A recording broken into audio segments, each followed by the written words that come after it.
Décryptage. Un éclairage juridique, politique et historique de notre société, présenté par Bertrand Sergue, docteur en droit. Décryptage, l'édition politique.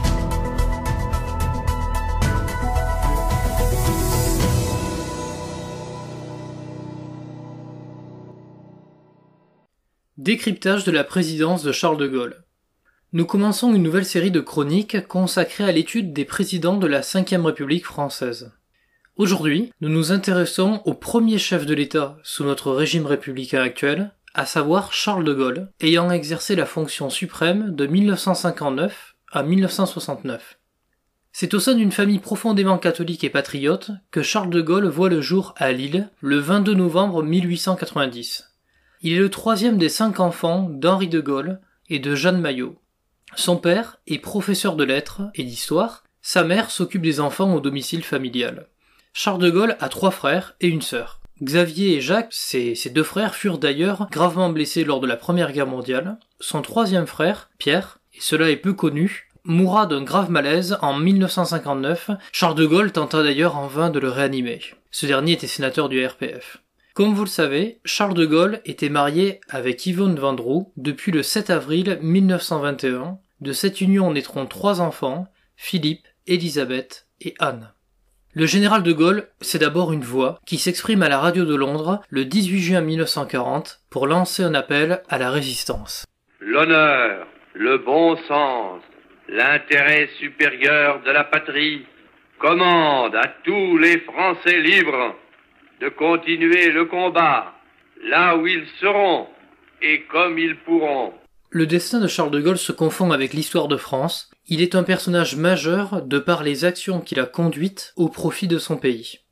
Symbole de la résistance française durant la Seconde Guerre mondiale et héros de la libération, dont l'un de ses discours est lui aussi resté célèbre.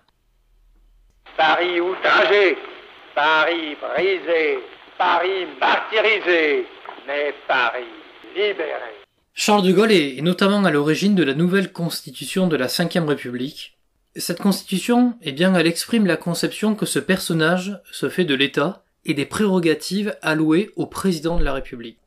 En effet, au sein de la Ve République, le chef de l'État occupe une place centrale parmi les institutions. Ses attributions sont à la fois diverses et pléthoriques. Le président de la République est la véritable clé de voûte des institutions. La revalorisation de son statut par la Constitution française de 1958 se manifeste principalement à travers la prédominance de son rôle dans le paysage politique. Ses compétences sont variées, il exerce les plus hautes fonctions du pouvoir exécutif. Le président de la République incarne l'autorité de l'État, ce qui est cher au général de Gaulle. Le chef de l'État veille par conséquent au respect de la Constitution et assure le fonctionnement régulier des pouvoirs publics. Vis-à-vis de l'extérieur, il est le garant de l'indépendance nationale, de l'intégrité du territoire et du respect des traités conclus par la France.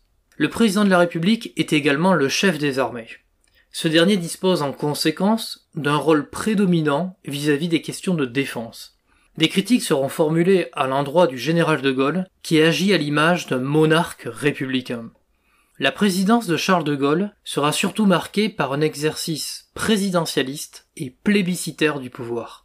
En effet, ce dernier s'affirma comme un véritable chef effectif du régime politique disposant d'un interlocuteur régulier, le peuple. Le peuple français fut notamment consulté à de nombreuses reprises par la voie référendaire. Charles de Gaulle était tout à la fois un homme d'État, un militaire et un écrivain. Il est devenu une référence pour certains hommes politiques de notre temps, n'hésitant pas à se déclarer gaulliste. Grand par la taille comme par les idées, Charles de Gaulle restera un homme au destin exceptionnel, ayant eu un sens aigu de l'État et de l'intérêt national. Personnage au style autoritaire et grand visionnaire, il n'aura pas pour autant prédit sa chute via l'action d'une part importante de la jeunesse et du milieu ouvrier durant les événements de mai et de juin 1968. Charles de Gaulle décéda le 9 novembre 1970.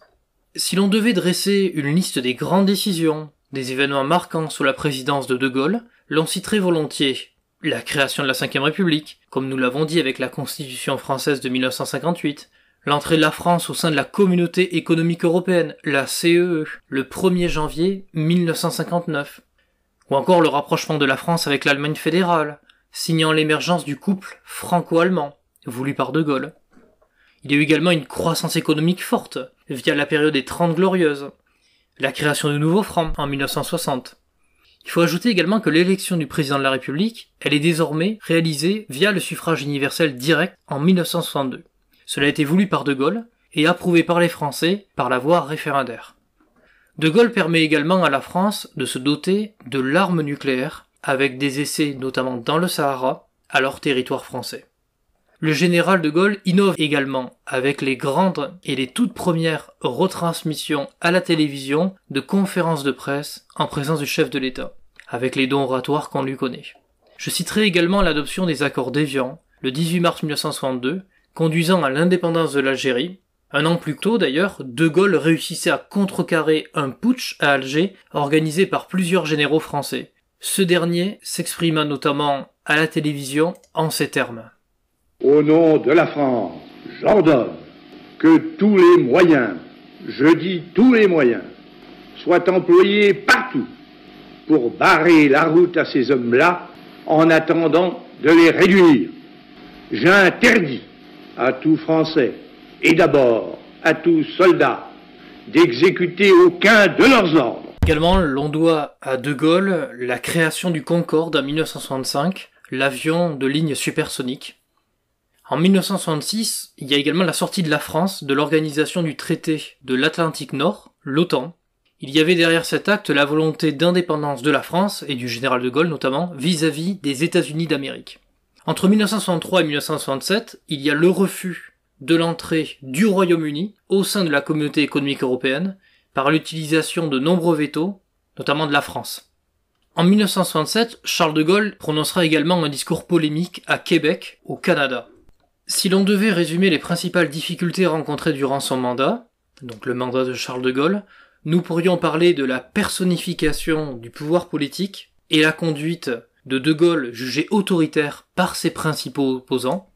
Lui-même répondait à ce sujet, s'il agissait tel un dictateur.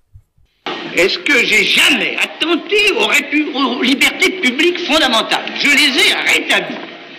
Et ai-je une seconde attenté? Jamais. Pourquoi voulez-vous qu'à 67 ans, je commence une carrière de dictateur? Également, ce que l'on peut reprocher à De Gaulle, c'est une attitude parfois ambiguë vis-à-vis de l'Algérie française. Il a été d'abord pro-Algérie française, puis en faveur de l'indépendance de ce pays. Autre élément d'importance sont les révoltes étudiantes et les manifestations ouvrières de mai 1968, qui auront raison de la présidence du général de Gaulle. Ce dernier n'aura pas compris les revendications de la jeunesse.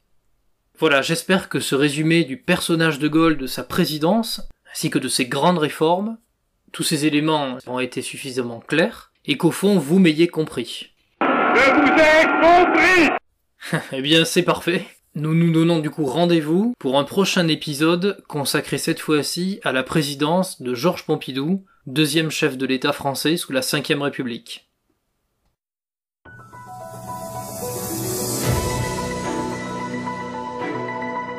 Décryptage. Un éclairage juridique, politique et historique de notre société, présenté par Bertrand Sergue, docteur en droit. Décryptage, l'édition politique.